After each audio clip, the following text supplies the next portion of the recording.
Você foi a melhor decepção da minha vida. Que beleza. Não, foi decepcionante. Atriz, cantora, dançarina, numa eletrometalúrgica. Quando eu falo que eu venho da indústria, as pessoas falam de cosmético. Só pode ser, só pode ser. Há quase 38 anos atrás, sem glamour e muita teimosia, ele dava início a um negócio pouco requisitado. Empresário por consequência, solucionador por paixão. Antônio Carvalho começou como estudante de eletrônica e auxiliar de serviços gerais no segmento ferroviário. Revoltado depois de uma decepção por não ser promovido na empresa em que trabalhava, ele decidiu abrir seu próprio negócio e oferecer aos clientes as soluções que outras empresas não estavam dispostas a fazer. Depois de mais de 3 décadas, Carvalho provou que de fato na vida existem 3 jeitos de fazer as coisas: o jeito certo, o jeito errado e o jeito dele. Com resiliência, obstinação, força de execução e muita paixão pelo que faz, hoje no Camarote ele segue sendo exemplo e inspiração para as mais de 130 famílias que trabalham e se dedicam ao seu legado. Se você quer saber sobre os desafios de empreender, das dores e das alegrias da sucessão e de uma empresa familiar que teve que se adaptar no tempo, esse episódio é para você. O pai da Bárbara, o dono da porra toda, Antônio Carvalho, no A Sucessora. Fui eu que fiz o roteiro. Errou poucas coisas, tá bom. Bom, eu sou ótima roteirista. Bom, então vamos ao nosso primeiro episódio desse podcast. E a nossa ideia aqui é trazer mais clareza, mais realidade, mais vivência de todas aquelas dores que muitas empresas familiares sentem, os sucessores e os sucedidos, mas por motivos diferentes. Mas dores essas que todos nós passamos ao longo desse processo de sucessão. E é óbvio que eu não poderia deixar de fazer o primeiro episódio com a pessoa que deu início a tudo isso. Porque se não fosse por ele, nada disso estaria acontecendo, literalmente. Porque eu não estaria aqui e também nós não teríamos toda essa história desse legado que vem crescendo cada vez mais para que outras empresas que passam e passaram por situações parecidas com as nossas, para que elas possam se inspirar e conseguir construir aí um legado cada vez maior e por décadas e décadas. Então, com vocês, meu pai. Tudo bem? Prazer imenso estar aqui, podendo compartilhar um pouco com vocês daquilo que a gente viveu. Na verdade, a Bárbara acompanhou praticamente 100%, que eu montei a empresa, 3 meses depois ela nasceu. Eu falo que é minha irmã mais velha. Mas a nossa ideia aqui, então, é a gente falar sobre assuntos reais, sobre coisas que às vezes doem, que às vezes a gente fica sem jeito de falar, mas para que as pessoas entendam que não acontece só com você que está aí assistindo, mas acontece em várias famílias, acontece em várias empresas. E a minha ideia, o meu propósito aqui, para poder oferecer esse projeto relacionado à gestão para empresas familiares e à sucessão, é para que vocês se sintam mais acolhidos, para que vocês percebam que existe um caminho qual vocês podem percorrer para vocês conquistarem muitas coisas, para que vocês percam menos dinheiro, menos tempo e também menos pessoas ao longo do processo. Então vamos lá, tá preparado? Vamos?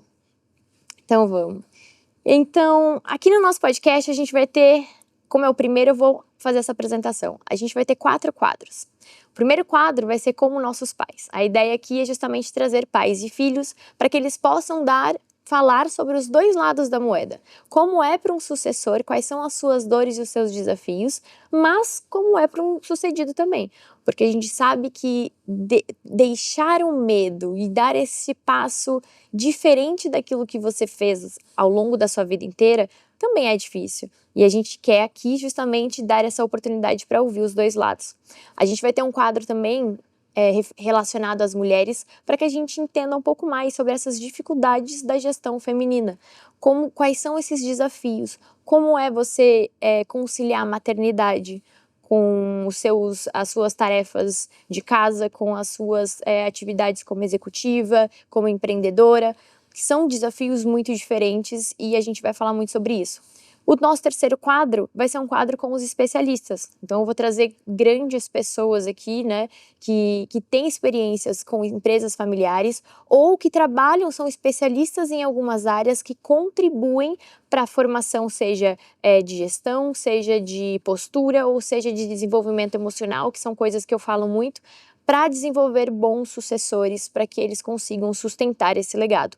E o nosso quarto quadro vai ser um quadro um pouco mais técnico, onde a gente vai trazer temas mais jurídicos, temas, a teoria junto da prática, para que vocês se resguardem de várias questões que às vezes as pessoas falam muito superficialmente e não trazem para vocês na íntegra a importância de alguns planejamento jurídico, planejamento sucessório e como que se dá tudo isso no dia a dia, na rotina da empresa e da família.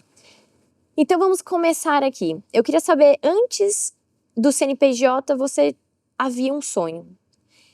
E qual era a vida que você imaginava quando você decidiu empreender? Bom,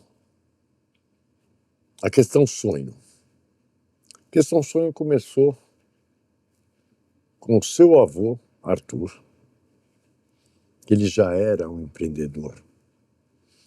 Aí depois, com meu pai, que quando aposentou, a empresa que ele ajudava a dirigir pediu para que ele cuidasse da assistência técnica, manutenção, garantia, e eu investi bastante para que isso desse certo.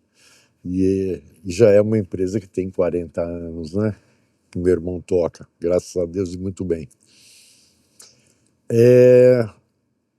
Aconteceu que eu pensei que iria, dentro de uma multinacional que eu trabalhava, que eu era muito elogiado, meu trabalho tinha uma eficácia, um rendimento muito grande dentro da empresa, e eu me vi subindo com a ausência do diretor.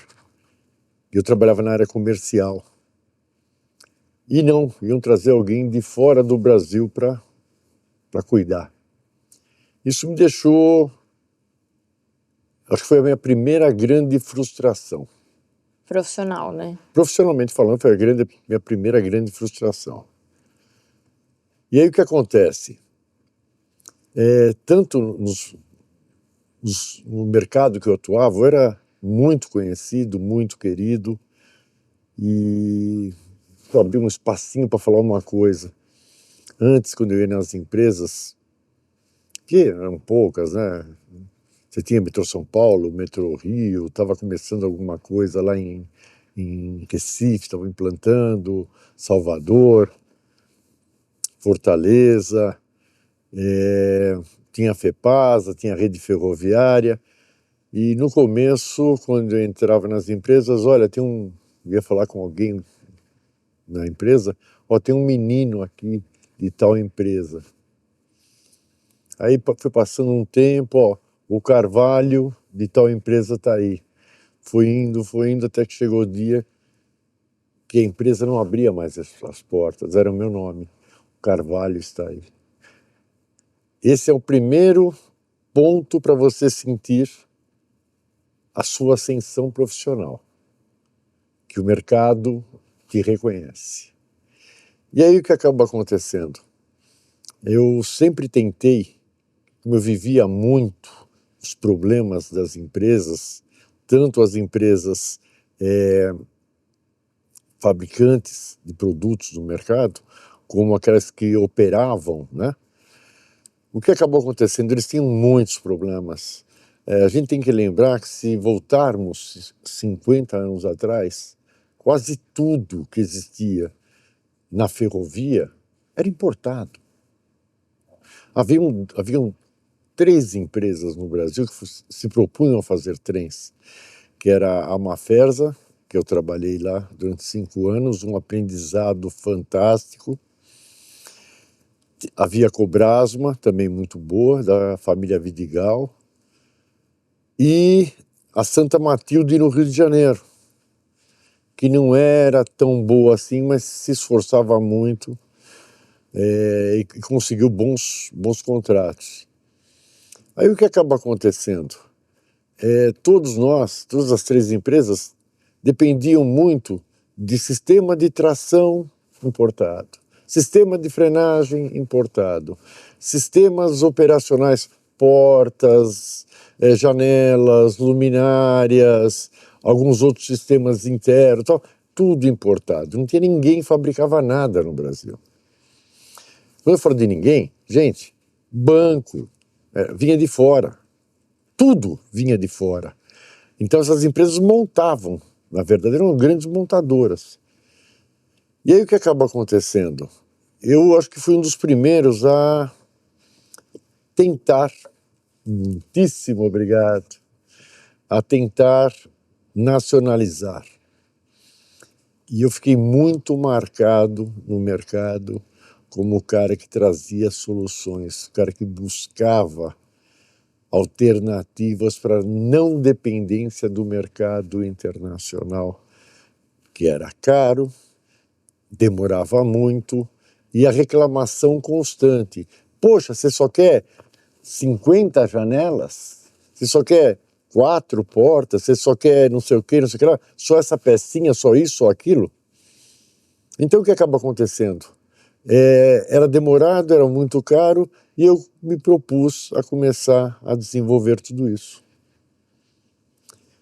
E logo que eu montei a empresa, já conversando com alguns amigos, já me trouxeram um monte de trabalho, mas um monte de trabalho. Pra vocês terem ideia, o primeiro ano da empresa, eu consegui faturar, olha, a empresa era pequenininha. E a gente está falando de 38 anos atrás, praticamente. 38 anos atrás, quase $1 milhão naquela época.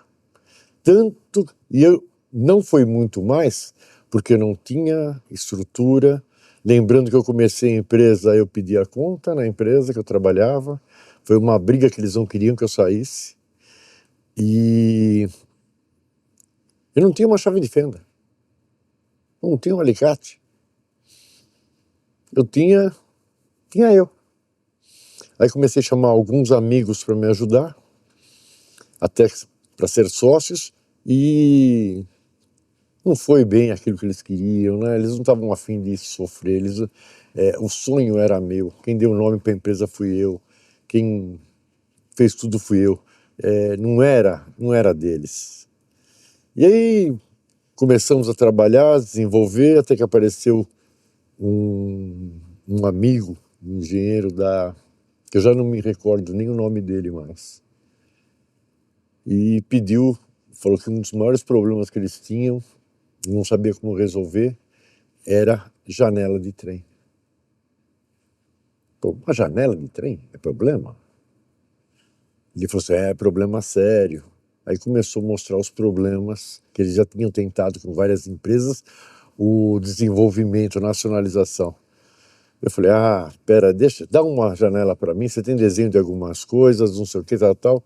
E comecei a trabalhar, desenvolvi uma janela, entreguei, eles ficaram encantados, eu falei, gente, isso aí tá uma porcaria.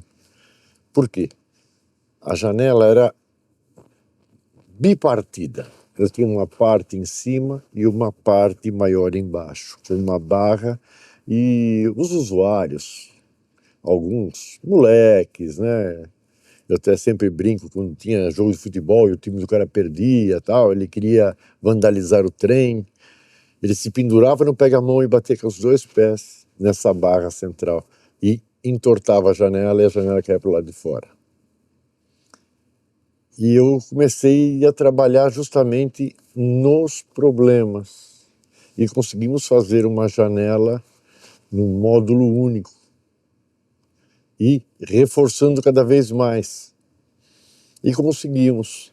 Aí depois vinha um problema que hoje em São Paulo já não é mais tanto problema, que as linhas de trem já estão bastante isoladas.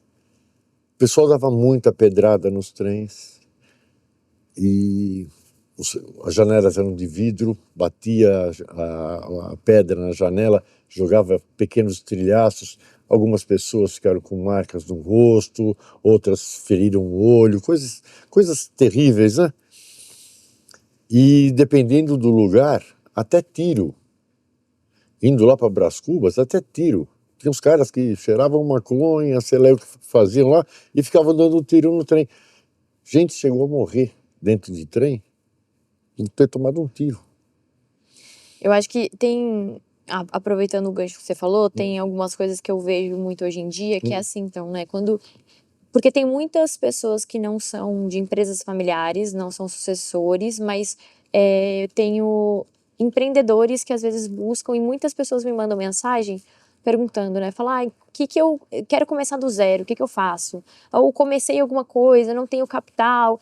Eu sou um tipo de pessoa que eu não gosto de romantizar o empreendedorismo, porque eu acho que quando a sua família depende de você, do seu sustento, e você faz um all-in para você investir em alguma coisa que às vezes você nem conhece, às vezes você não domina muito do mercado, e literalmente começar do zero na expectativa de você, porque como empreendedor eu vou ter uma vida muito melhor, muito mais próspera, com mais tempo. Eu não sou essa pessoa que romantiza o empreendedorismo, mas trazendo do teu exemplo que você justamente falou sobre eu comecei, eu não tinha nada, mas assim, não é que você não tinha nada, você já tinha sua reputação, você já tinha conhecimento no mercado, e o que muita gente me fala, né, fala assim, poxa, mas quando perguntam da empresa, né, eu falo, não, é uma eletrometalúrgica do segmento, uma indústria do segmento ferroviário, e aí todo mundo fica, mas o que você faz? Porque é muito incomum. E aí até outro dia chegaram pra mim e falaram assim, porque ninguém acorda querendo montar janela e porta pra trem. Tipo, De nossa, eu jeito vou nenhum. explorar esse mercado. Não é assim que acontece. Como às vezes a pessoa, sei lá, uma pessoa que é surfista, é apaixonado por surf e resolve montar uma loja de coisas de surf. Ok, tem uma relação. Mas ninguém acorda querendo montar janela e portas pra trens. Mas eu acho que quando a gente fala de empreendedorismo e de você dar esse primeiro passo, quando você vai dar o primeiro passo na tua família, é muito importante que você conheça, pelo menos, assim, algo que esteja num mercado que você domina. Que isso vai te dar mais de meio caminho andado, que então é o que aconteceu no seu caso. Exatamente. Eu vivi em 3 empresas gigantescas, fortes, a área ferroviária. E outro ponto que eu acho também que fica muito aqui, acho que de lição e de reflexão, é que assim, às vezes eu vejo que as pessoas elas criam empresas, produtos, os quais elas gostariam de consumir para vender para as pessoas na expectativa de que todas as outras pessoas tenham o mesmo gosto que ela. Quando na verdade você não busca ser um solucionador daquele problema que outras pessoas têm, e principalmente de solucionar problemas que a maioria não está disposta a fazer. Que eu acho que é uma dos grandes pontos que você trouxe aqui. O nicho é justamente esse. É você procurar aquilo que é problema para alguém. Eu estava falando das janelas, já há muitos anos, pelo menos há 20 anos, seguramente, a Husky é o maior provedor de janelas ferroviárias da América do Sul. Já tive vários concorrentes, nenhum deles chegou, não vou dizer nem aos nossos pés, vai? Não chegaram no nosso chinelo, não chegou. Por quê? Foi muito trabalho, muito desenvolvimento, com formação de alumínio, com grosso, né, alma grossa, é muito difícil. O que teve de gente que foi lá na empresa tentar saber como é que a gente fazia, e eu mostrava. Mas tinha que saber algumas outras coisas que nós quebramos a cabeça para aprender. Muito estudo, muita pesquisa. Eu falo muito, as pessoas às vezes elas querem pular etapas do processo. Claro. Mas para você alcançar um resultado, não adianta você querer pular a etapa deste processo, Não. porque você não vai ter todo o conhecimento que você precisa para você atingir o seu objetivo. E não adianta copiar o outro. Eu acho que você pode se inspirar, você pode buscar, olhar e falar assim, acho que é isso que eu quero para minha vida. Ou assim, você constrói para minha empresa, você constrói algo, você olha uma empresa que às vezes pode ser de um outro segmento e você fala, puxa, eu quero um dia que minha empresa tenha esses padrões, que ela esteja nesse patamar. Eu acho que vai um pouco por aí. E assim, eu ia te perguntar o porquê que você escolheu essa área, mas você já até falou, porque você, por acaso ou não, Então, que a deixa eu gente falar também não acredita muito em uma acaso. coisinha do seu avô, meu pai. Nós morávamos ali na Lapa, e para ir para a Rua 12 de Outubro, ele tinha que passar a via férrea. Eu era pequenininho, talvez, nem na escola estava ainda, e quando ele ia com ele, ia de mão dada, segurava na minha mão, eu dava a mão para ele, né? E você passava pela estrada de ferro. Então tinha os trilhos e umas madeiras lá que você passava por cima das madeiras. E havia lá uma passagem em nível. A passagem em nível, para quem não sabe, é você passar por cima da linha férrea e quando o trem vem, abaixa para segregar a via, né? E tem os sinalizadores, né, que ficam piscando e uma sirene que fica badalando lá, né? Blém, blém, blém, blém, aquelas luzes piscando e aquele negócio fechando o caminho. Gente, eu me apaixonei. Era a coisa mais linda do mundo. Muito legal. E eu fiquei com esse negócio da ferrovia, né? Sempre. E pedia para o meu pai me levar lá quando ele fosse para algum lugar. Vai passar no Blém Blém, vai passar no Blém Blém. Ele, de vez em quando, me levava lá. E às vezes ficava um tempão que demorava para passar tempo. Não é que nem hoje tem uma quantidade tão grande. E eu sempre fiquei ligado na ferrovia. Sempre gostei. Meu primeiro emprego não foi na ferrovia, eu tentava, mas o meu pai acabou me ajudando e me colocando numa outra empresa como auxiliar de serviços gerais e com um chefe japonês chamado Paulo, fantástico, aprendi muito com aquele homem. E depois apareceu uma grande oportunidade de trabalhar numa grande multinacional alemã, lá do nosso pedaço também, ali da Lapa, e eu aprendi muita coisa, e dali fui para um fabricante de trens, para aprender mais, e depois para uma multinacional francesa que mexia com, principalmente, sinalização, subestações, fornecia sistemas de tração para trens, então consegui atuar nessas 3 grandes frentes, né? Que é material rodante, que é tudo que vai dentro do trem, a sinalização, que busca você ter uma melhor eficácia de passagem de trem entre estações, e a parte de energia, a parte de subestações, para fornecer tanto para tensões mais altas como tensões mais baixas. O metrô era 650 volts. Eu tinha acabado de sair do IEA, que era o Instituto de Energia Atômica, hoje é o CNEM, Conselho Nacional de Energia Nuclear. Fiz um curso muito legal lá dentro. A gente mexia com microvolts, milivolts. Aí entra na ferrovia, ó, aquilo ali tem 3.000 volts. Eu já punha a mão no bolso. Não posso encostar. Já tem noção. Morria de medo.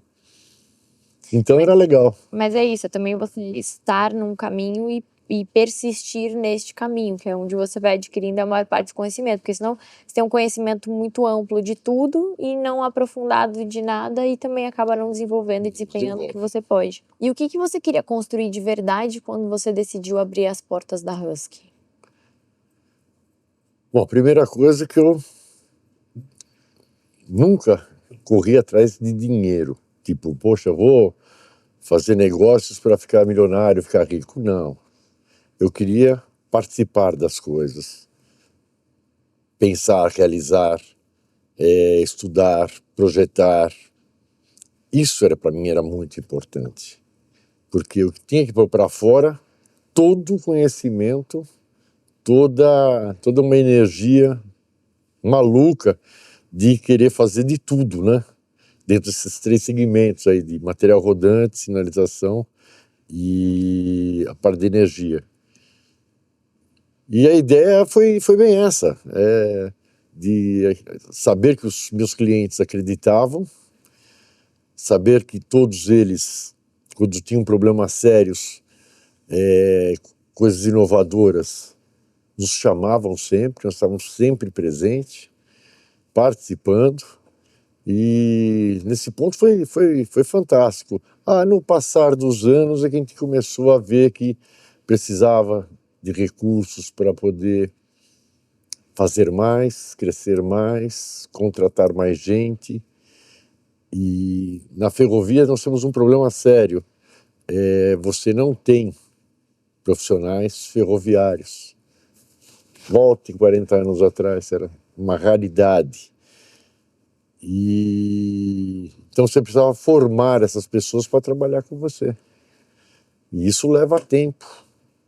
Isso demanda um tempo que te afasta dos amigos, te afasta da própria família, te afasta de você mesmo até, porque você tem que se dedicar muito.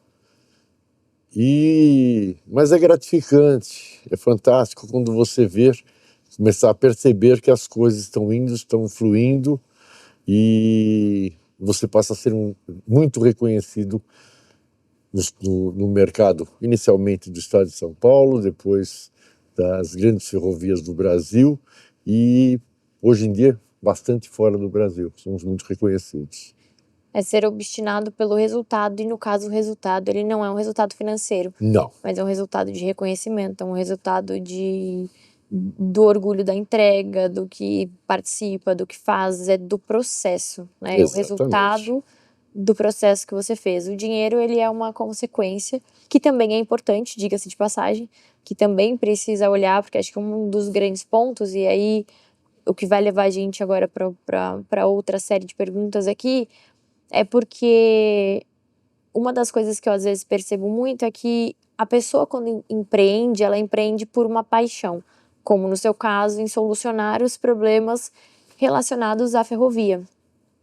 E é essa pessoa que tem essa paixão de executar, nem sempre, na maioria das vezes, ela não tem toda aquela bagagem da gestão, porque não é fácil você fazer gestão de uma empresa.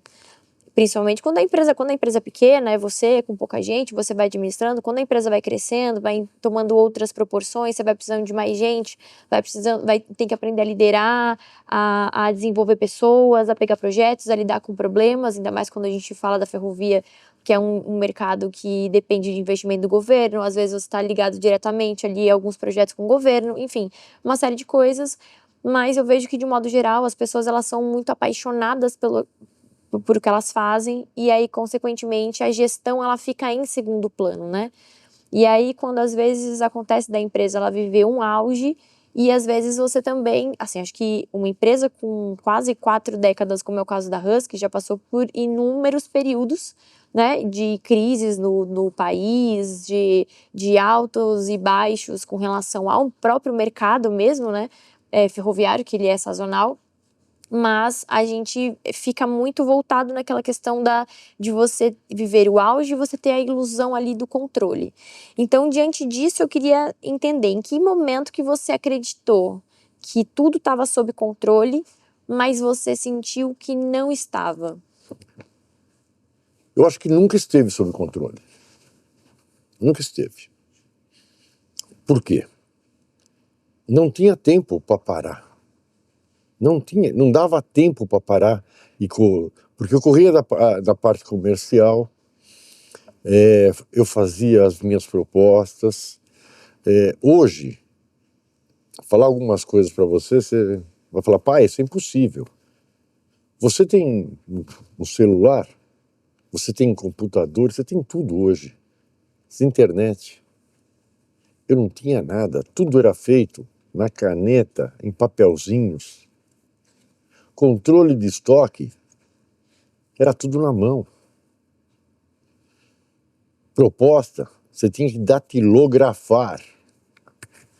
Correr atrás para ver se não tem erro.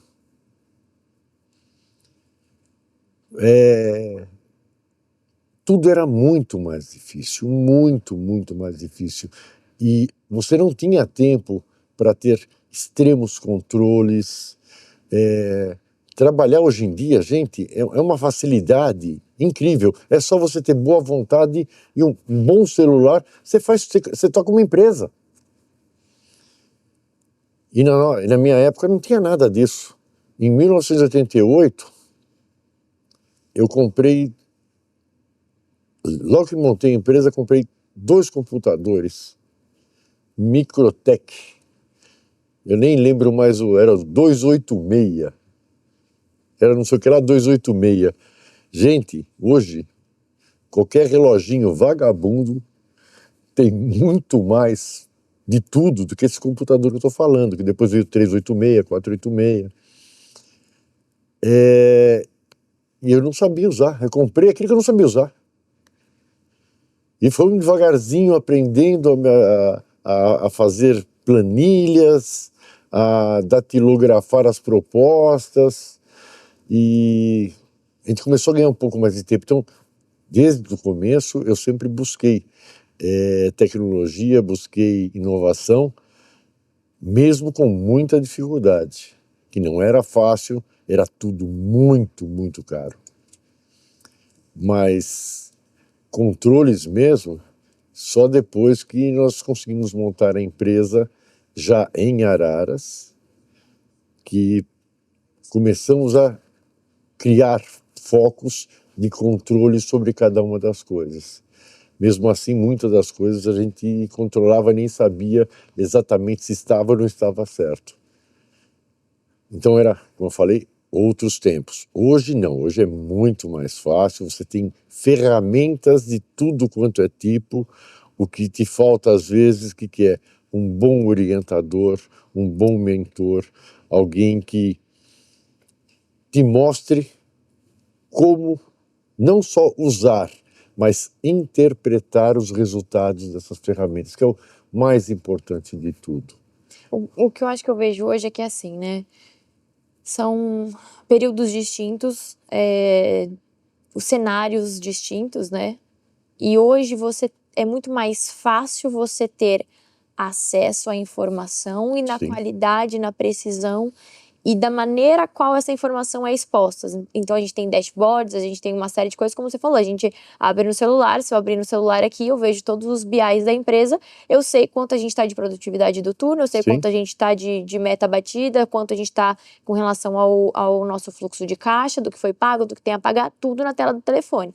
Então o acesso a essa informação, de fato, é muito mais fácil. Agora, é muito mais complexo, eu acho que é mais exigente e, consequentemente, mais complexo, porque você precisa ter muitos processos, os quais antes você não tinha. Então, antes você media a entrega, se você conseguiu fazer ou não na data que o cliente precisa. Exatamente. Hoje, você tem um indicador, hoje você entende se você já logo na primeira semana, você consegue entender se você vai atrasar alguma coisa no final do mês, o que antigamente não tinha. Você tem muitas ferramentas, mas que exigem um grau de padronização e de complexidade, de atendimento, né, desses processos para que você tenha. Então, mas evidentemente, trabalhar com essas informações hoje, quando você tem esses controles, te dá muito mais segurança, te dá muito mais assertividade ali nas decisões que você precisa tomar. Eu acho que nesse ponto, sim. E o que porque assim, uma das minhas características do que eu tenho trazido, principalmente na internet, é a gente falar daquele lado que ninguém quer falar.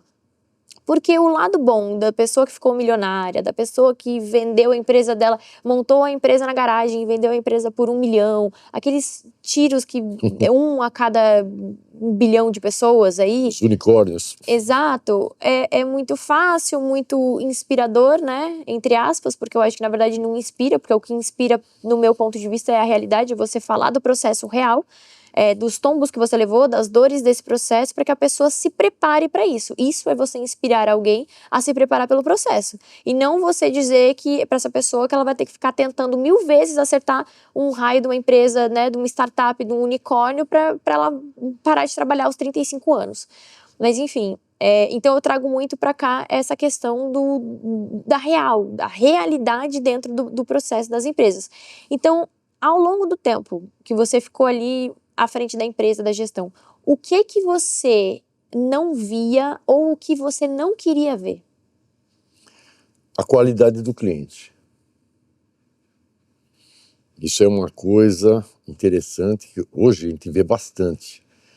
Eu fiz negócio com algumas empresas que desapareceram, sumiram, não me pagaram. Fiz negócio com algumas outras empresas que estavam com problemas sérios, entraram em recuperação judicial e acabaram fechando. Então, isso aí é uma coisa que dói, nossa, porque não é um arranhãozinho no teu sistema financeiro. Cria-se um rombo a ser pago, porque você comprou material, pagou mão de obra, pagou imposto, entregou e não recebeu. É um terror. Algumas outras coisas. Ter escolhido pessoas por recomendação de alguém. Se alguém pedir para mim hoje, já pedem, ainda tem gente que me liga, Carvalho, você conhece algum engenheiro, algum cara bom para isso, aquilo, tal, eu conheço, mas eu não vou te recomendar. Por quê? Eu vou estar assinando que esse cara é tudo isso, e eu não sei se ele mudou, eu não sei se ele sabe exatamente tudo isso, e não sei se ele vai realmente te ajudar. É diferente de quando era bem mais novo. Ah, tem um amigo aí que é fera, não sei o que tal, coloca que vai. E ia. Hoje em dia não é mais assim. As pessoas mudaram muito, mudou muito. Nós tivemos algumas conversas já, coisa de acho que 2 anos atrás, sobre fio de bigode, você lembra? Um churrasco na sua casa? Exatamente. Hoje em dia você não pode mais contar com fio de bigode de ninguém.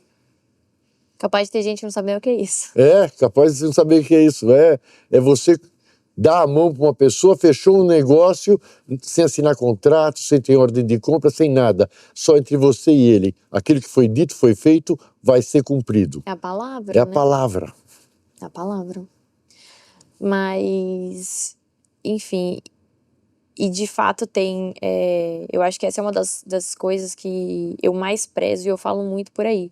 Se tem uma coisa que de fato eu aprendi você tem que honrar a tua palavra. Sempre. Então assim, eu posso assinar qualquer documento, mas nada vai ser tão importante, nada vai valer tanto quanto a minha palavra. Isso daí é uma coisa que eu posso, graças a Deus, eu posso ficar tranquila e você também. Fico muito orgulhoso disso.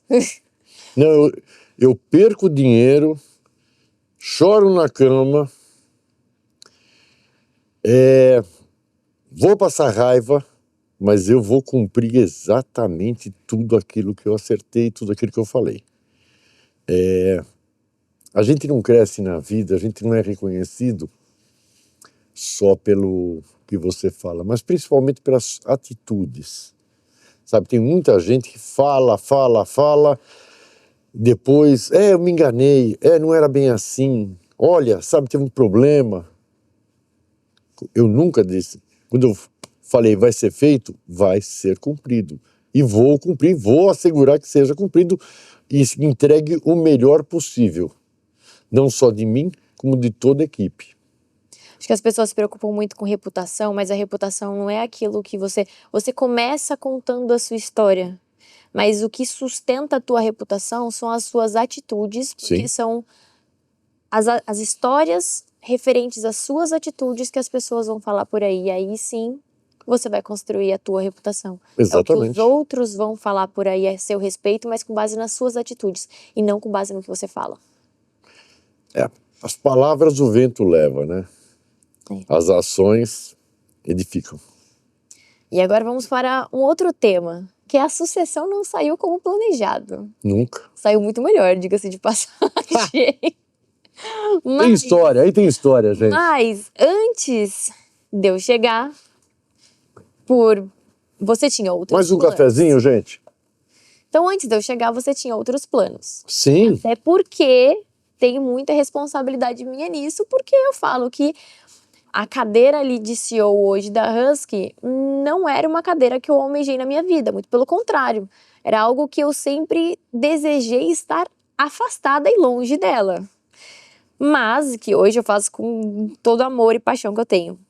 Você tinha outras ideias. E como é que era, na sua cabeça, o ideal dessa sucessão?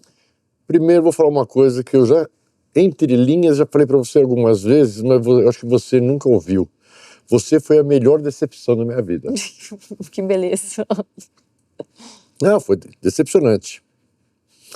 Eu primeiro estava chegando, eu tinha um plano quando comecei a empresa, de que com 55 anos eu não vou trabalhar mais, eu vou viver.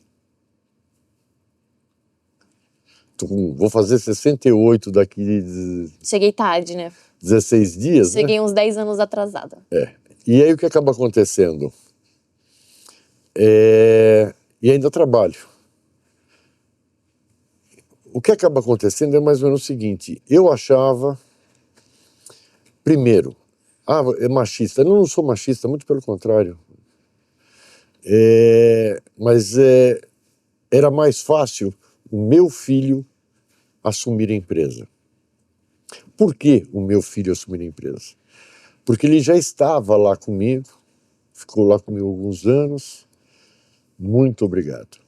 Ficou um tempo lá comigo e eu desenvolvendo ele na área comercial, desenvolvendo ele na parte técnica, uma série de coisas. Eu estava quase mandando ele estava fornecendo muito para os espanhóis na época. Falei, vai fazer um estágio. Eu tinha ido lá na Espanha, conheci a fábrica dos caras, falei assim, podia mandar meu filho ficar pelo menos 6 meses aqui, falar espanhol legal e ver uma fábrica que faz trens, né? Que é diferente. Mas e eu sei que eu sofri muito com isso, nossa, porque eu tenho no meu sangue, nas minhas veias, eu não tenho veia, eu tenho linhas férreas correndo no corpo. E meu filho não, ele tinha veias correndo sangue. Eu me frustrei em saber que ele não iria seguir o meu caminho. A sua expectativa. Era a minha expectativa. Esse é o primeiro grande erro de qualquer pai. Achar que o filho vai seguir aquilo que está fazendo. Esquece, esquece. Ai, um dia você me pergunta, eu vou te falar sobre um amigo de infância fantástico, que o pai dele tinha uma grande empresa e ele quis tocar flauta, tocar violão. Se transformou num grande maestro da Orquestra Sinfônica de Berlim. Ele que mandava em tudo, a coisa toda lá. E o pai dele, com uma baita de uma empresa, e o filho tocando flauta, tocando viola. O cara, sabe, ele falava para mim, o pai dele falava comigo. E o que eu vou fazer? E é a mesma coisa. Só que aconteceu isso com meu amigo, aconteceu comigo, eu não aprendi história lá, não aprendi, não foi uma lição, e aconteceu comigo e também não aprendi, e vi ele se desviando dos caminhos da empresa, eu tive que colocar ele para fora, e apareceu a oportunidade de trazer uma outra pessoa, que não consanguíneo, como no teu caso, mas também da família, que eu postei minhas fichas, ensinei muita coisa, investi um monte de coisa e também não deu certo. Quando eu falei que a Bárbara foi a minha maior decepção que eu tive na vida, decepção boa, é por quê? Fazendo propaganda para televisão, fazendo novela, teatro, estava estudando canto, isso, aquilo, tal. Gente, esquece. O negócio dela não vai ser apertar um parafuso, ver não sei o quê, medir tensão. Esquece. A visão dela é outra, totalmente diferente. Só que nessa segunda tentativa de colocar alguém na sucessão, que foi um erro meu, e eu estou tentando, pela segunda vez, fazer a mesma coisa com você e errando do mesmo jeito. Só que as tuas atitudes são diferentes de quem você está sucedendo. Que de vez em quando eu apareço, dou uma bronca, dou um berro, bato o pé no chão e sumo. mas não me meto. Faço bem isso, né? Sim. Deixa aprender, deixa tocar. Vai quebrar a cara, vai aprender e não vai fazer mais. Só que na segunda sucessão, muita coisa errada, muita coisa mal feita e um problema sério de mercado. Prestem sempre muita atenção, fiquem alertas ao mercado. Eu estou falando A segunda isso. sucessão não é a minha, tá? Não. Eu já vou falar. Vou falar. Deixa eu só fazer um detalhezinho. Eu peguei todos os planos econômicos que tiveram nesse país. De Funaro, Collor, a Zélia, Cardoso de Mello, todos os planos, eu passei por todos. E foi difícil. O que mais danificou, não vou falar a empresa foi danificada, mas o mercado foi a metade da primeira gestão da Dilma até o impeachment dela. Perdi 4 clientes. 4 clientes foram à falência. Impressionante, No né? mercado que você já não tem muito. Já não tem 4 é muito. muita coisa. Naquela época, a única coisa que nós tínhamos para fazer era os CITADs lá do Rio de Janeiro, o VLT, e mesmo assim parece que a Alstom até hoje não recebeu tudo. Empresas com mais de 2.000 funcionários ficou com menos de 90. Olha que pesado. E aí começou, e nós acabamos investindo em outras coisas. Tinha um grande negócio na Argentina e eu passei a investir com um fornecedor brasileiro que perdeu para o russo. Fomos atrás do russo, fizemos acordo com os russos, aí o mercado argentino lá, com os problemas terríveis de governabilidade também, o negócio não foi para frente e a gente sempre naquela expectativa, vai vir, e aí eu tive que começar a mandar a gente embora, aí conseguimos pegar o contrato de portas de plataforma, e você viveu isso aí, que é uma loucura. Vivo isso Que até hoje. a empresa que perdeu entrou na justiça e teve o contrato praticamente parado mais de 2 anos. 15 meses. 15 meses. Então, gente, uma loucura. Foi um período que fez com que, de fato, eu iniciasse uma crise na empresa e isso, enfim, seria uma crise que iria existir independente de quem estivesse lá. Sim. Iria chegar, né? Era muitos gastos e não tinha receita nenhuma. Agora, vamos voltar na decepção. Então você pega atriz, cantora, dançarina, numa eletrometalúrgica. Quando eu falo que eu venho da indústria, as pessoas falam de cosmético. Só pode ser. Muito embora um pouquinho mais pesado. Muito embora quando nós estávamos lá na Coreia, você foi muito atrás de cosmético, né? Que lá é uma especialidade deles. Mas uma coisa que me doía muito, não vai para frente, não vai dar certo. Ela não sabe o que é um painel elétrico, ela não sabe o que é um trem. Num trem você tem 22.000 itens. Num carro tem 22.000 itens. Poxa, é um absurdo. Como é que ela vai entender tudo isso? Ela não viveu nada. E eu vivi do trem à manivela até o trem que hoje levita. Quer dizer, passei por tudo isso e ela passou por quê? Ela nem andava de trem. Gente, vocês estão entendendo? E foi uma decepção. Foi uma decepção muito grande quando ela, no começo da Covid, falou: pai, você é diabético, você Não, foi final de 2019. Final de 2019. Já estava Covid. Tava pra mim. E aí começou aquele negócio: você é diabético, você é cardíaco, você já teve infarto. Fica lá na tua casa de campo, deixa que eu vou tocar as coisas. E eu desacreditei. Deixou porque vai tudo pro Vai ralo? pro Deixa com ralo. ela. Por que não? É, Mais fácil. a situação estava muito difícil, estava bastante difícil. E os coreanos não queriam falar com ela, queriam falar comigo.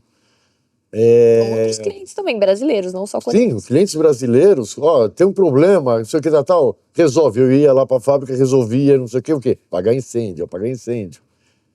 E aí, o que acaba acontecendo? Eu falei, eles têm que se viver com os incêndios deles. Eles têm que aprender. E só tem um jeito de eu fazer isso. Eu sendo muito malvado. Parar de deixar. Não me meter mais. Já errei fazendo isso uma vez, estou errando pela segunda. Só que ela acertou. Ela começou a mexer numa série de coisas, a implantar uma série de coisas. Primeira coisa que ela fez, encheu a fábrica de calcinha. Não foi a primeira vez. Não foi a primeira coisa. Demorou 5 anos para isso. É? Mas Demorou 5 anos só para tinha isso. cueca na fábrica, gente. E colocou umas meninas lá que estão tocando, a coisa está indo. E o que acaba acontecendo? Deu certo. Um dia eu falei para ela que eu fui procurado, um contrato, não sei o que, tal, que não é o nosso ramo, tal.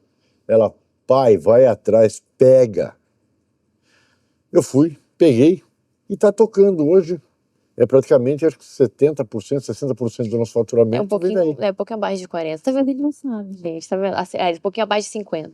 Uhum. Mas eu acho que assim, tem um pouco das duas coisas. E uma das coisas que eu falo sempre assim para todo mundo é que naquele período da crise, que a gente realmente não via muitas alternativas, e para mim foi muito mais instintivo. Então, a minha ação de ir para lá, mesmo sem ter vivido, sem ter feito nada, foi muito mais instintivo, porque eu falei, se a empresa fechar, meu pai morre junto com ela. Então, foi muito mais numa questão de, tipo, preciso fazer alguma coisa pro meu pai, e a empresa era a consequência, o caminho disso. Só que eu acho que, assim, por mais que eu não tivesse aquele conhecimento técnico, eu acho que quando você tem determinação, você tem vontade de fazer, você tem essa garra de, tipo assim, não importa o que eu tenha que fazer, eu simplesmente faço, eu não sei como eu vou fazer. Eu sei o que eu preciso fazer, mas eu não sei como eu vou fazer. Eu acho que isso basta para que você se coloque em movimento e faça. E, de fato, acho que uma das coisas que muitas pessoas eu percebo que elas sofrem com isso, mas que no meu caso, por um lado foi ruim, porque eu fiquei sozinha, mas por outro lado foi bom, porque eu também fiquei sozinha e tive essa oportunidade de fazer do meu jeito, que foi uma das coisas que um acordo que nós fizemos antes de eu começar. Justamente por nós sermos muito parecidos em algumas coisas e diferente em outras, né? E acho que das poucas vezes que eu tentei trabalhar com você foi muito frustrante, no sentido de que ele me pediu para fazer uma campanha anti-tabagismo e ele fumava embaixo do banner de proibido fumar. Então foram duas frustrações. Vocês acham que isso aconteceu? Foram duas frustrações. Uma de que eu estava lá como profissional, tudo bem, eu era nova, recém-formada, mas enfim, como profissional, tentando fazer alguma coisa ali na empresa, né, tentando me colocar e ter o meu espaço, e ele me desmoralizou como profissional, como tudo por completo. Então foi uma frustração profissional, e a segunda frustração como filha, porque um dos meus maiores desejos era que meu pai parasse de fumar. E então foi assim, foi tudo junto no combo. Para um pouquinho. Acontece o seguinte, era um Supplier Day, a gente ia receber os nossos melhores fornecedores, a gente ia fazer um evento onde os nossos novos contratos, as nossas novas perspectivas, tudo ia ser apresentado para que eles se unissem cada vez mais a nós. Pode usar esse aqui, ó, pai. E aí o que acaba acontecendo? O que acabou acontecendo foi mais ou menos o seguinte. Ela aproveitou e fez uma campanha anti-tabagismo. Eu não aproveitei, você pediu. Pedi? Pediu e me desmoralizou. Eu me recordo, é isso que importa. Foi feito. Agora, não é porque você fez a campanha que a campanha não deu certo para algumas pessoas. Não deu. Mas enfim.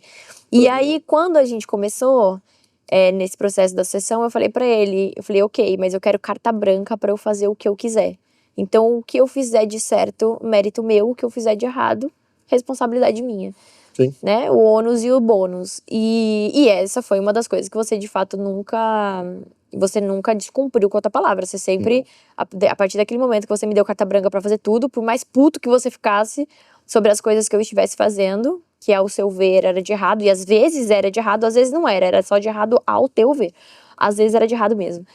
Mas você nunca me tirou, né, essa autoridade. E isso, de fato, é uma coisa que eu falo sempre em todo lugar e acho que fez toda a diferença. Então eu aprendi muito ali na marra, né, na raça. E eu ouvi essa frase uma vez e eu agora uso ela pra tudo. Que é aquele conhecimento que você adquire por debaixo da unha, que é de você literalmente botar a mão na massa. Só que esse meu processo, o seu levou mais de 50 anos, o meu foram poucos anos, né? Então acho que foram 2, 3 anos que eu tive de muito trabalho, de muita dedicação, muito desgaste ali pra aprender. Claro que eu não cheguei a aprender todos os detalhes do que você fez, mas eu fui caminhando para um outro lugar, até um pouco mais ali da parte de gestão. E uma das coisas que eu acho que, e justamente por ser mais criativa, por ter esse perfil mais criativo, como você falou, e de fato eu sou assim, porque assim, eu como sua filha também sou uma excelente solucionadora de problemas. Mas esse meu jeito mais criativo me leva para trabalhar mais trabalhar mais em cima de gestão de pessoas. E o que fez com que a Husky tivesse os resultados que ela teve ao longo desses últimos anos foi justamente a minha capacidade de fazer gestão de pessoas.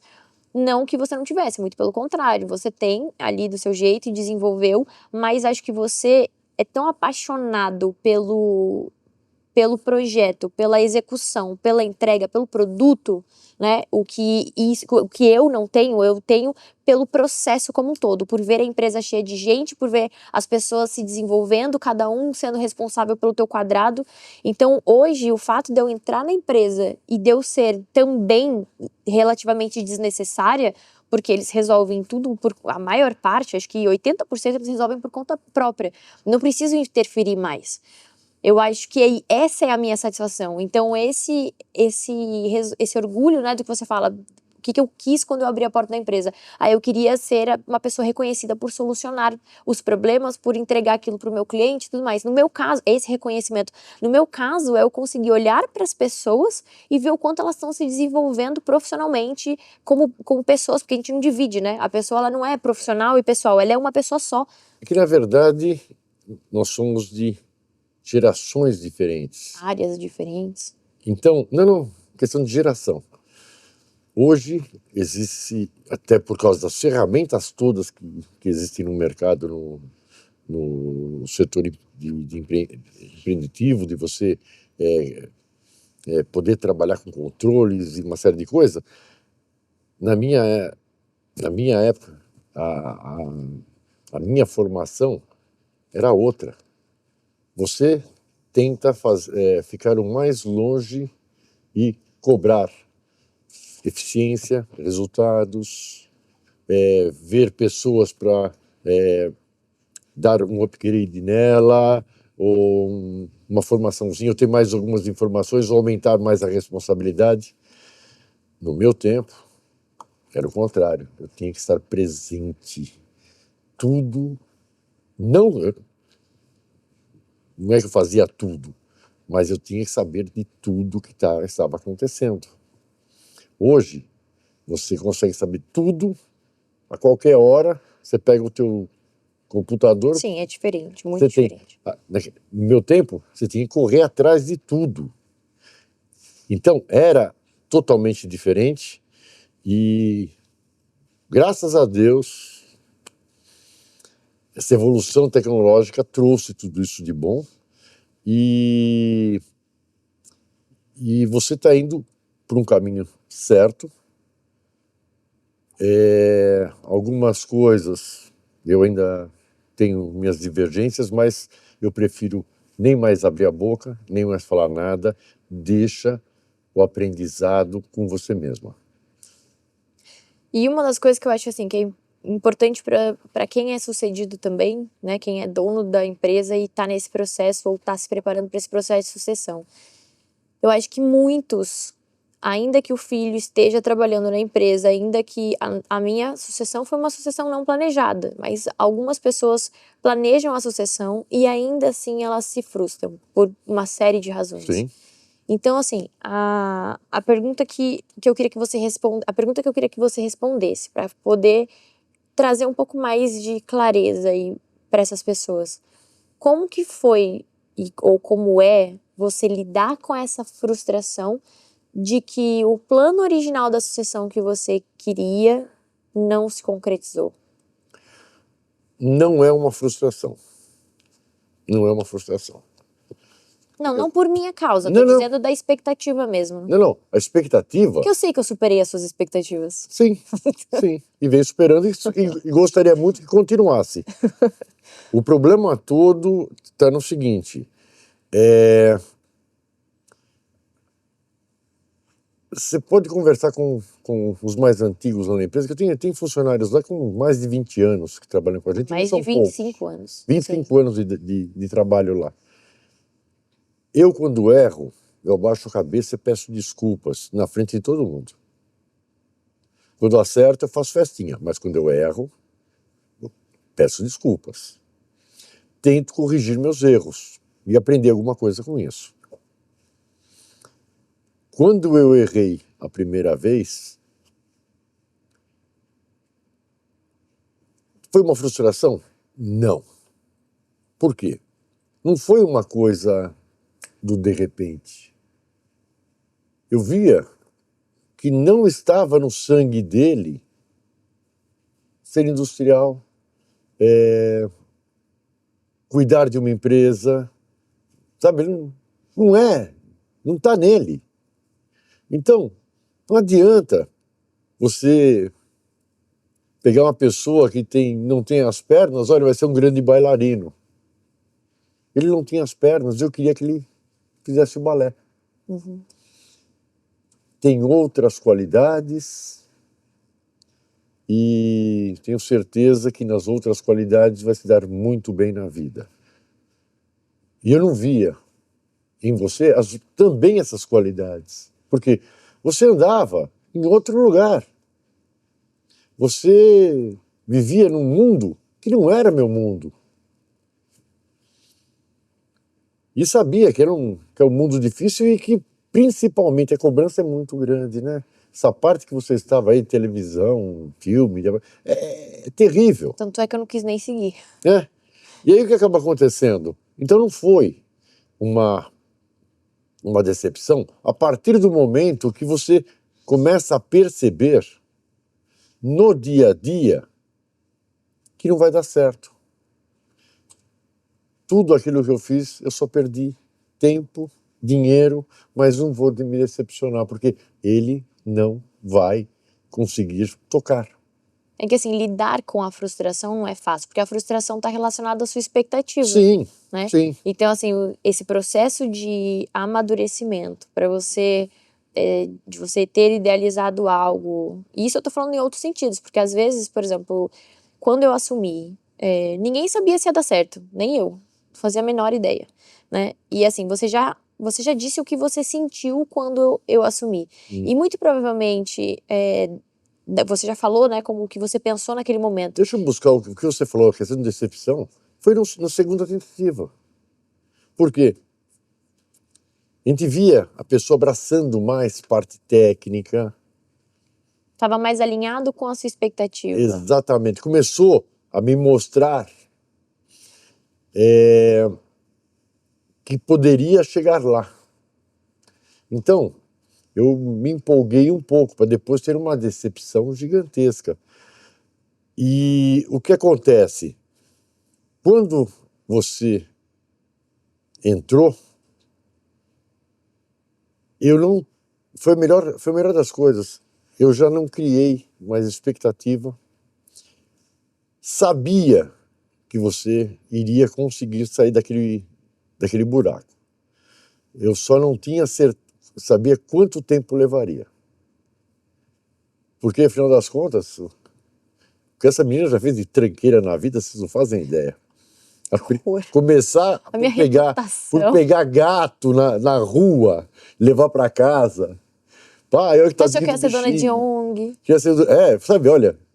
ONG dos animais. Então, não, todo o caminho que ela pisava, não é, onde está meu pé, não tem meu pé ali. Não vai dar certo. E em que momento que você achou, qual o momento que você olhou e falou assim, acho que agora ela que começou a mudar a tua cabeça, do tipo, desse negócio de tipo, ai, eu acho, não sei o que ela vai fazer, como é que ela vai sair disso, pra a hora que você chegou e falou assim, acho que ela sabe o que ela tá fazendo. Ou pelo menos, não, talvez não saiba o que tá fazendo, mas pelo menos tá indo do caminho certo. Te falo. Porque você não deu passos que eu não estava olhando ou monitorando. Alguns eu até passei raiva, mas eu calei minha boca e fiquei quieto. Quando você colocou o Lino para trabalhar com a gente, eu falei, ela está acertando. Ela está acertando. Ela colocou o quê? Controller. Um controller. Na hora que ela pôs o controller, eu falei, ela está no caminho certo.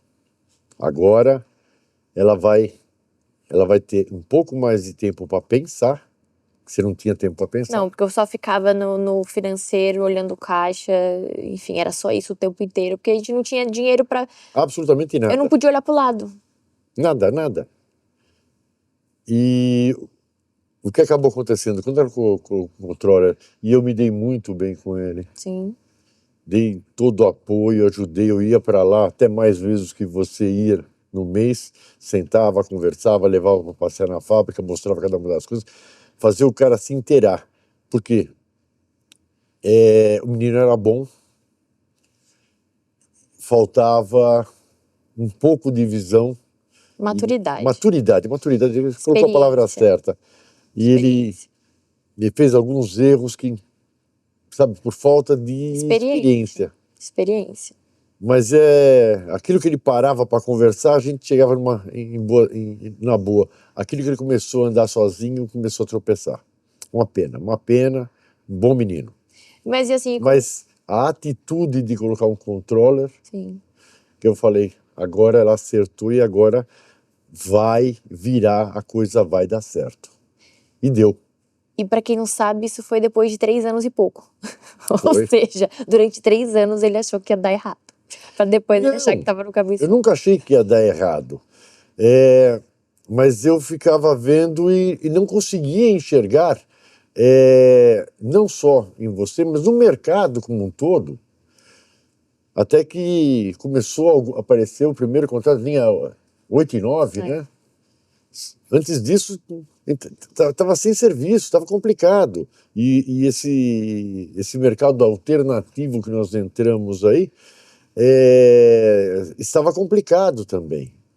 Então, algumas mudanças foram acontecendo e as pessoas que você colocou, algumas, foram muito bem. E a gente começou a ver que os controles, que os jeitos de tocar a coisa estava melhorando. Ainda tínhamos aí um problema sério na hora de contratar pessoas para trabalhar. A seleção ainda não estava boa. Sim. E foi. Mas hoje está muito melhor, a estrutura, que essa foi uma grande vantagem, que você, quando entrou, a estrutura da empresa estava forte, estava bem montada. Nosso problema, o grande problema que era? Era financeiro e falta de contratos. Que nós passamos aquele período como eu te falei, da Dilma lá, que foi terrível. Sim. Mas quando o mercado voltou um pouco, nós tínhamos estrutura, tínhamos experiência e, principalmente, o pessoal confiava muito. Sim, a reputação. Na reputação da empresa. E isso fez com que a gente deslanchasse.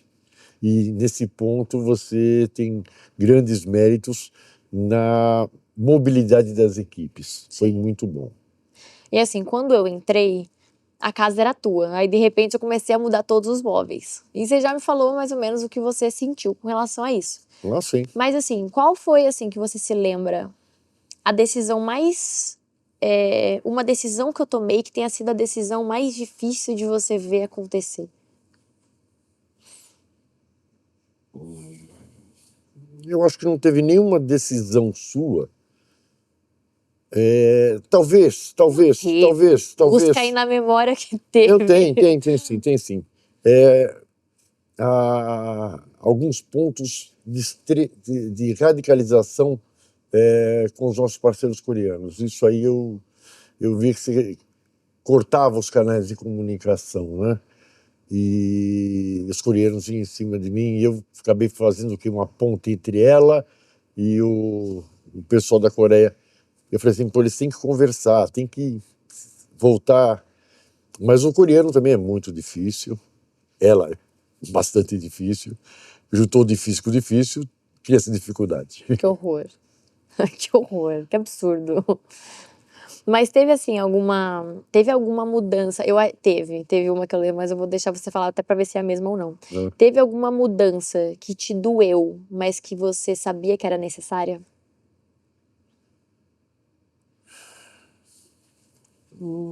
Você sabe qual é? Não é possível. Puxa vida, não tá me vindo na cabeça. A da Gilbarco, quando eles instalaram os móveis na fábrica. Essa é que eu acho, né? Mas pode ser que tenha alguma outra. Instalaram Os equipamentos, os móveis, os equipamentos na fábrica. Que você ficou decepcionadíssimo. Ah, não. Não, mas aí é outra coisa, Sim, mas doeu, foi necessário. Isso aí eu chorei no chão da fábrica. Aí, tá vendo? Para as pessoas que acham que eu fico inventando história na internet para viralizar, tá meu pai aqui contando a verdade. O que aconteceu foi o seguinte. Eu tinha um sócio e um dia ele me trouxe um cara da nossa rua mesmo lá, né? Que fazia bicicletas. Olha, vamos fazer peças de bicicleta pro cara. Isso aqui é uma empresa ferroviária. Eu não vou fazer porcaria nenhuma de bicicleta, sai daí. Aí depois, passou um tempinho, ele estava com pouco serviço, mas apareceu um outro cara e começou a encher os olhos do pessoal para fazer aqueles equipamentos para colocar em barzinho, aquecedores, né? Que é um bujão de gás que vai dentro, tudo mais e tal, e para aquecer restaurantes, barzinhos, essas coisas. Eu falei, gente, isso aí vai dentro do trem? Não. Então eu não vou fazer. Não quero. Isso aqui é uma empresa ferroviária. A minha vida inteira não fiz outra coisa. Então, sai. Até música de trem eu já ajudei a fazer. Para, não tem nada a ver isso. Para. Aí o que acontece? Quando eu falei para Bárbara que eu tinha sido procurado, um negócio que não que eu te procurei. Eu na verdade cheguei pra você e falei, pai, a gente precisa entrar num outro mercado, porque se a gente não entrar em outro mercado a empresa vai fechar. Porque não dava pra aguentar até o mercado ferroviário parado voltar, parado mesmo. E eu falei, a gente precisa entrar no outro mercado. Sim ou sim. E aí você comentou isso comigo, que veio, alguém te procurou, né? De bomba de gasolina, não sei o que, tudo mais. Bomba de gasolina. Ela chegou e falou, vai atrás, vamos pegar. Aí fui, não sei o que e tal, e lutamos, tal. 9 meses. Foi difícil. Muitas informações que não eram verdadeiras, não por má fé. Era um processo que a gente desconhecia. E ter que trabalhar com sistema Kanban, nós nunca... A Husky era o quê? Um ateliê. Nós fazíamos produtos especiais. Bom, conseguimos fechar, os caras colocaram as máquinas, toda a linha de produção deles, levaram para nós. Tivemos que fazer bases especiais para colocar as máquinas dos caras, não sei o que e tal, e puxar a parte elétrica diferente, não sei o que. Foi um terror. E o dia que eu parei, comecei a ver aquilo, porque eu sempre fui se eu ando na fábrica, o negócio está torto, eu vou lá e arrumo, ajeito. Se está sujo, eu pego uma vassoura e eu limpo. Se está não sei o que, eu vou lá e... Aí você começa a ver produtos que não tem nada a ver com ferrovia. Começa a ver máquinas fazendo coisas que não tem nada a ver. Não era meu mundo. É verdade, eu sentei no chão da fábrica e chorei. Mexendo comigo agora, inclusive. Porque não era meu sonho. Meu sonho não é essa empresa que está se transformando.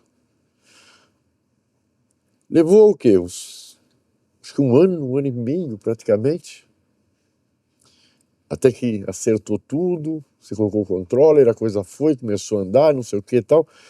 Os caras dessa empresa chegaram a fazer uma festa dentro da nossa empresa, no dia do meu aniversário, vai fazer, daqui 15 dias, vai fazer 3 anos. Eu não tava lá nesse dia. Eu lembro que eu tava em Você São não estava Paulo. lá, você não estava Eu lá. tava no escritório de São Paulo.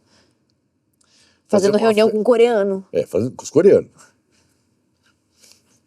E aí o que acaba acontecendo é o seguinte, os caras vieram para fazer uma festa, distribuir brindes para alguns funcionários, reafirmar a parceria e agradecer tudo que a gente vinha fazendo, que estava dando certo, daquilo que eles esperavam, a gente estava atendendo a nível de qualidade e quantidade que eles estavam esperando. Fantástico, muito bom. E de lá, e desse dia que agora mais 14, 15 dias vai fazer 3 anos, melhorou muito, muito mais ainda. Então o que acaba acontecendo? Não é aquilo que eu queria. Só que eu tenho que aceitar as mudanças, tenho que aceitar aquilo que eu fechei as portas da empresa no passado, que eu não vou deixar fazer peça de bicicleta, não vou fazer fogareiro para boteco, não vou. E hoje estão fazendo bomba de gasolina. Peças, né? Chegamos a tirar 40 mil peças no mês. Sim. Mais 42 mil, né? E aí o que acaba acontecendo? É aquilo que eu chamo de maturidade. Eu já estou indo para 70 anos. Mas sou moleque. Como cada um de vocês que um dia irão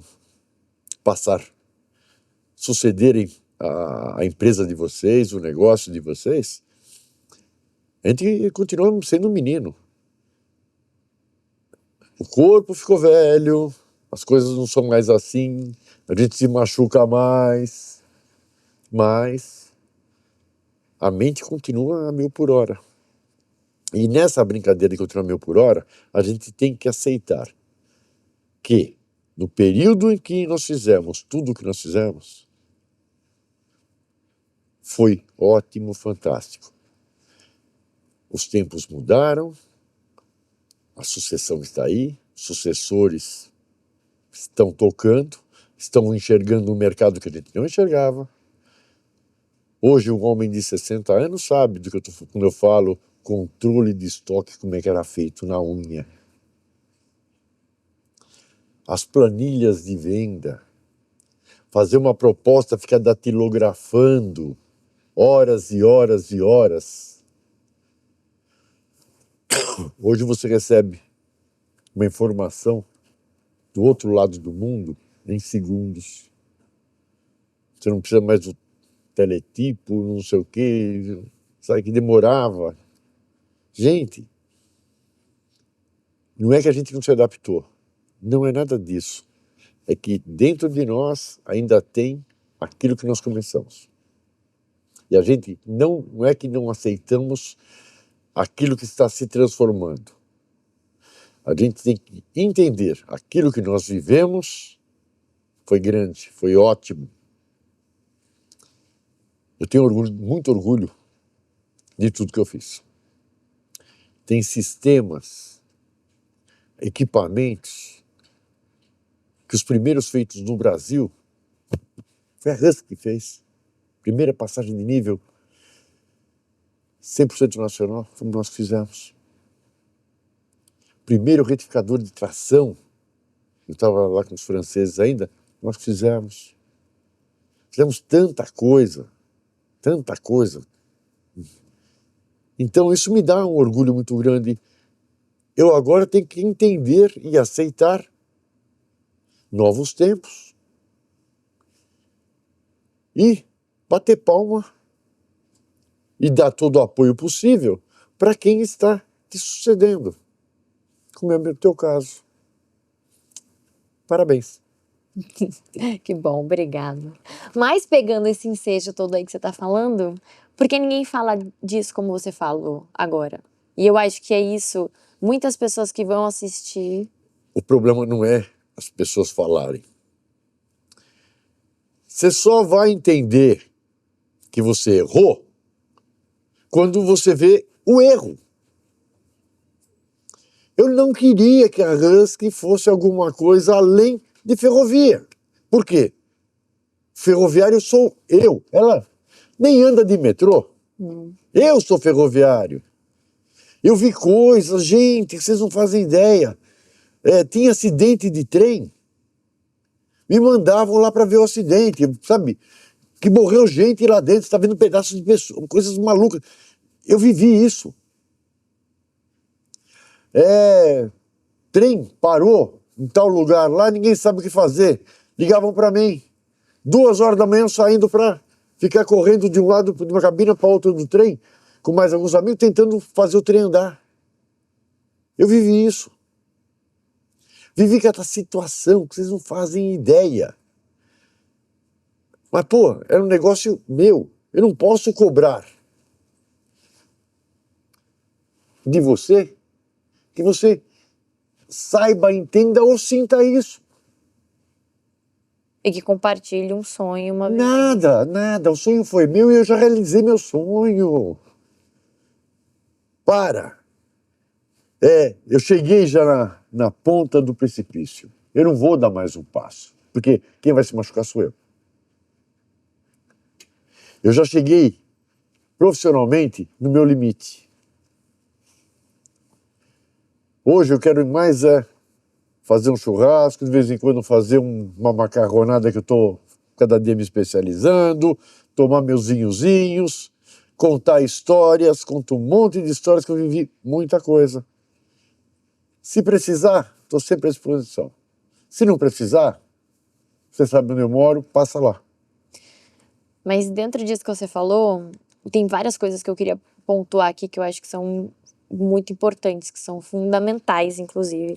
Mas muita gente, então, não consegue, e eu acho que esse foi um dos seus grandes ganhos ao longo do processo, que você conseguiu essa maturidade emocional de Sim. você hoje conseguir entender e falar dessas coisas, porque ao longo desses 6 anos não foi assim. E Eu leva tinha que me calar, tempo. tinha que me afastar, Leva para você tempo. poder enfrentar os leões sozinhas. Sim, e E leva se eu tempo. ficasse do seu lado, quem ia enfrentar o leão? Eu. E você ia virar uma guerreira? Não. Talvez porque eu sou... Não. Mentira. Não, Não, eu mas sei, é diferente. É complicado diferente. quando você, na hora das encrencas, pai, queira ou não queira, ainda mais para a filha. Você vai ir lá que você quer defender, você quer isso, quer ficar na frente, lá, se derem um tiro, você vai na... Espera um pouco, ela tem que passar por aquilo que eu já passei. Ela tem que ter no corpo dela, na alma dela, no coração dela, cicatrizes. Porra! Se não tiver, você não aprendeu a lição. O idiota vai ficar na frente tomando pancada para ela não se machucar?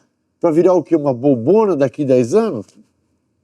Para ver a firma afundar porque ela não se preparou? Quem entra na guerra tem que pegar armas e tem que lutar. Você está lutando. Não adianta eu falar, levanta mais isso, abaixa aquilo, vai. Não adianta. Você vai ter que ver as suas qualidades, aprimorar aquilo que ainda não está bom e aproveitar e aplicar mais aquilo que você faz bem. Só isso. E se eu me meter, eu vou fazer o quê? Vou inibir esse aprendizado, essa persistência em buscar manter não só a empresa viva, mas como você falou desde o começo, não posso deixar a empresa morrer se meu pai morre. E eu estou vivo. Eu não deixei a empresa morrer? Não, estou vivo. Então, pronto. Se eu me metesse, ficasse arrumando briga, talvez a empresa tivesse já ido embora. Sim. Eu colocaria a culpa nela e ela colocaria a culpa em mim, mas a empresa indo embora. tinha se desfeito. E o nosso relacionamento, muito provavelmente, seria Não muito tem a menor complicado, o que, dúvida. graças a Deus, não é. Não é. Você vê como teu irmão ficou um negócio, não ficou um negócio tão legal. Por Sim. quê? Eu fui duro demais. Cobrei demais. E cobrei, aquilo que eu te falei, de uma pessoa que não tem as duas pernas para ser uma bailarina. Não estava no sangue dele, não está no perfil dele. Ele é bom em outras coisas, mas não para fazer. Era bom para fazer aquilo que eu queria que ele fosse tão bom quanto eu sou. Esquece, esquece, esquece. Eu sou eu. E tudo que eu for, se eu fosse entrar no seu ramo, você fazia filme, teatro, Fazia. gente, eu ia fazer merda de ponta a ponta.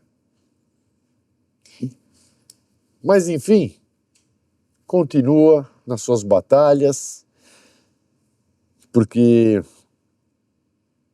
Deus põe armas na mão de quem sabe lutar. E sabe assim, aprendi, né? Eu acho que tudo isso que você falou é muito verdade. É um processo muito difícil para quem tá de frente e para quem tem que tomar a decisão de não ir para frente. Por todas essas razões que você falou, que eu acho que é a primeira vez, inclusive, que você fala desse jeito para mim.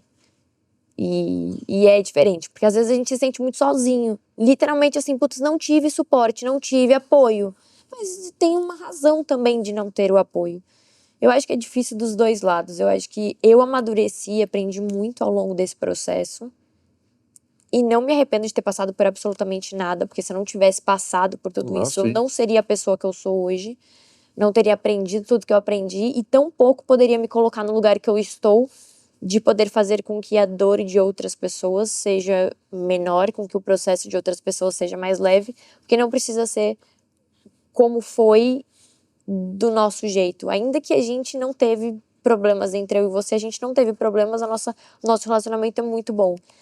Mas muitas pessoas por aí a gente sabe que Nossa. se perdem em relacionamentos e muitas Tem, outras coisas. Tem. E a principal coisa, eu comecei fazendo um comentário que eu queria que... Brinquei até com o negócio de bailarino, né? Eu não posso pedir, talvez tenha faltado não maturidade, mas faltou expertise aos meus olhos de ver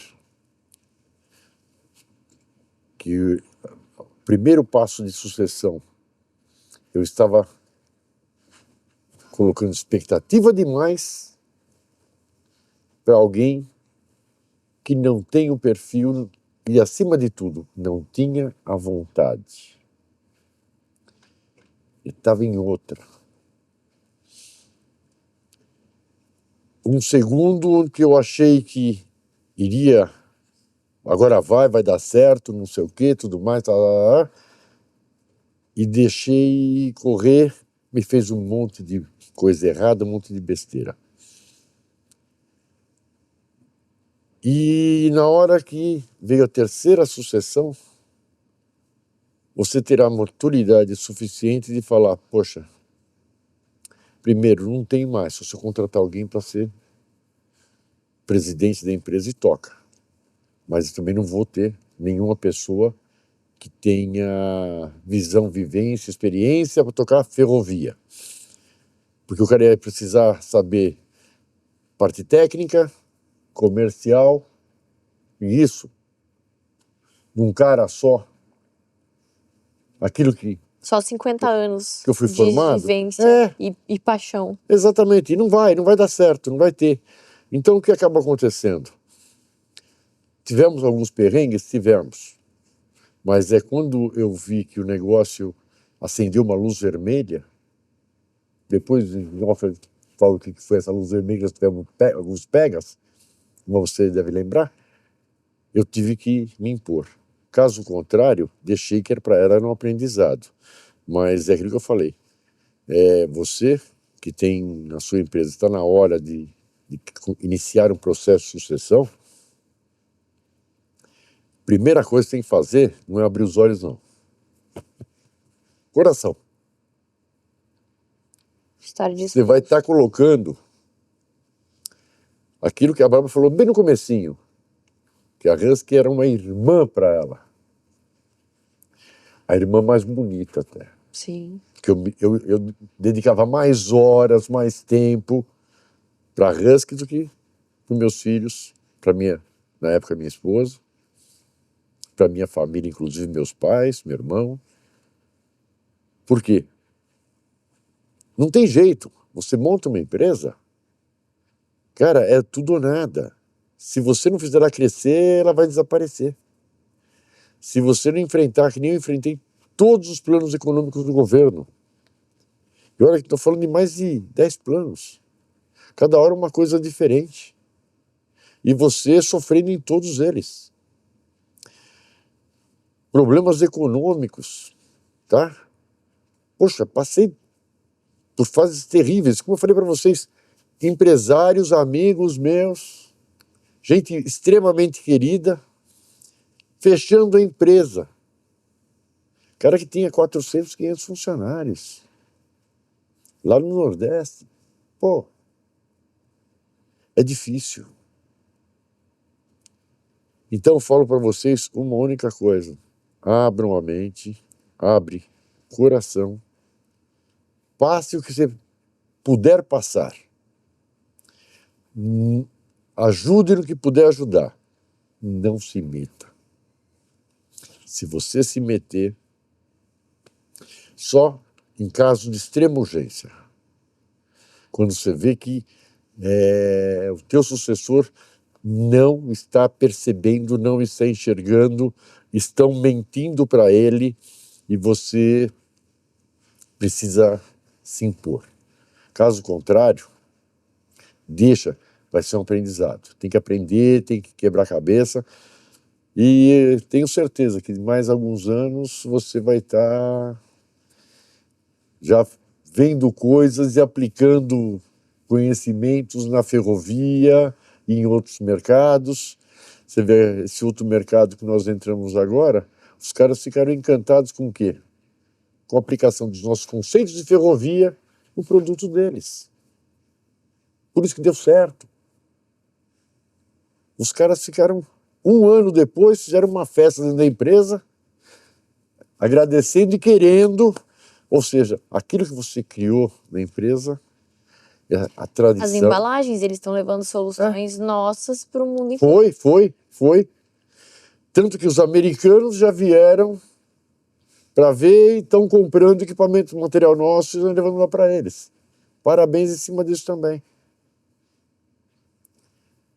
E qual é o raio da luz vermelha que eu tô curiosa agora? Não, depois te falo. Eu ia, enfim, tinha algumas questões que eu ia fazer com relação aos seus aprendizados e tal, mas eu acho que você já falou muita coisa. Eu acho que eu acho que muitas pessoas que escutarem, seja pessoas que estão na minha posição ou pessoa na sua posição, né, sucessores ou sucedidos, eles vão se identificar muito, seja com as suas palavras com certeza, mas ou ouvindo, sentindo como se viesse dos pais deles ou deles próprios. E eu acho que esse é o maior intuito aqui. Eu acho que a gente já tá chegando no final do nosso episódio, mas foi riquíssimo em tudo, né? Acho que as pessoas hoje em dia, eu tenho recebido muitas mensagens na internet, eu tenho recebido muitas pessoas com depoimentos falando, nossa, eu precisava muito ouvir, como você fez, parabéns e tudo mais. Agora vocês sabem por que eu sou assim, vocês têm aqui, sabe de onde veio, a fonte está diretamente aqui nesse podcast. E eu acho que o intuito é justamente esse, a gente passar com muita transparência, com muito valor, com muita verdade, seja na nossa dor ou na nossa conquista, tudo aquilo que a gente passou e como a gente pode agregar para vocês. Então esse é só o nosso primeiro episódio, a gente poderia gravar vários, inclusive, porque temos muitos assuntos para falar. Falamos nada, viu?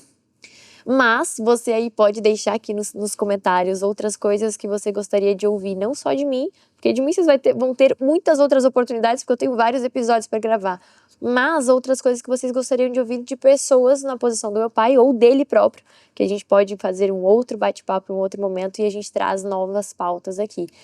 E pai, de novo, queria te agradecer pela oportunidade, pelos ensinamentos, por tudo que você fez.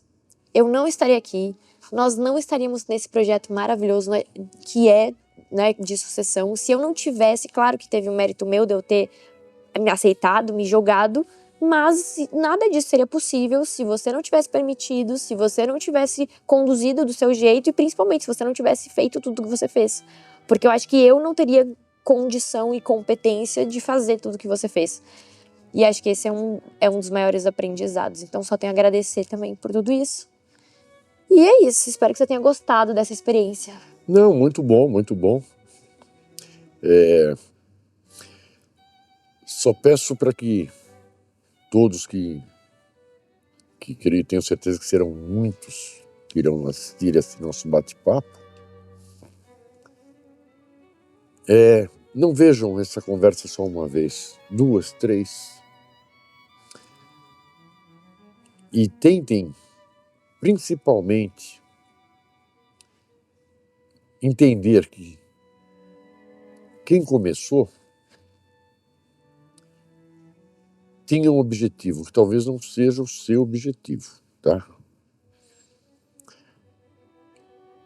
Tinha uma família, que talvez não seja igual à sua família. Talvez você tenha muitos problemas por causa da família. Todo mundo quer assumir. É uma quantidade de problemas, a sucessão, tão grande. E eu sou um privilegiado.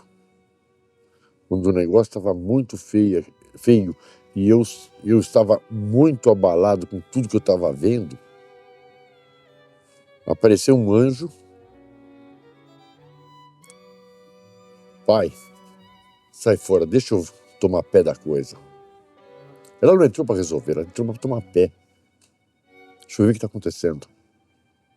Foi indo. Tomou mais do que pé. Tomou conta.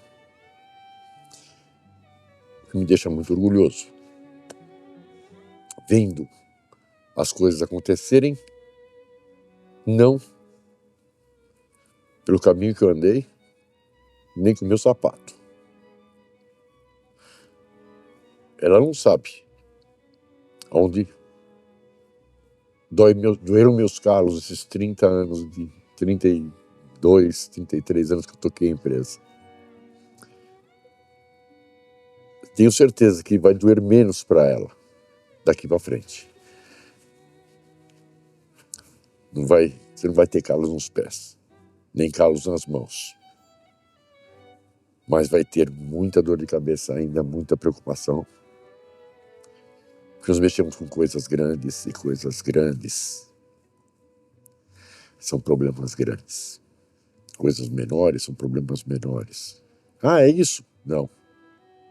O problema de uma padaria, de um padeiro, não é diferente do problema que ela tem entregando sistemas para proteger pessoas no metrô. É a mesma coisa, gente. É a mesma coisa. O problema está na responsabilidade que você vai assumir. Sabe? Não é para pegar, é para assumir. Ah, vou pegar lá a empresa do meu pai e vou tocar. Você tem que assumir a empresa, o legado que ele deixou, as dívidas que ele deixou. Não é só, poxa, vou ter uma vida boa. Muito pelo contrário, quem tem empresa nesse país tem uma vida muito difícil, muito complicada, muito difícil, tá? Antes de ótimos dias na sua vida, você ainda vai sofrer bastante. Mas que chegue, quando chegar na minha idade, espero que você tenha tantas alegrias e orgulho como eu estou tendo hoje. Amém. Se depender do Theo. Filho dela, error. Não é fazer melhor ou pior, é apenas fazer diferente. Exatamente. Mas seguindo as suas origens, seguindo as suas raízes, seus valores, seus princípios, com muita garra, muita determinação e coragem. E assim a gente encerra esse episódio de hoje. Pai, obrigada. Já tá. Te amo. Também. Tchau.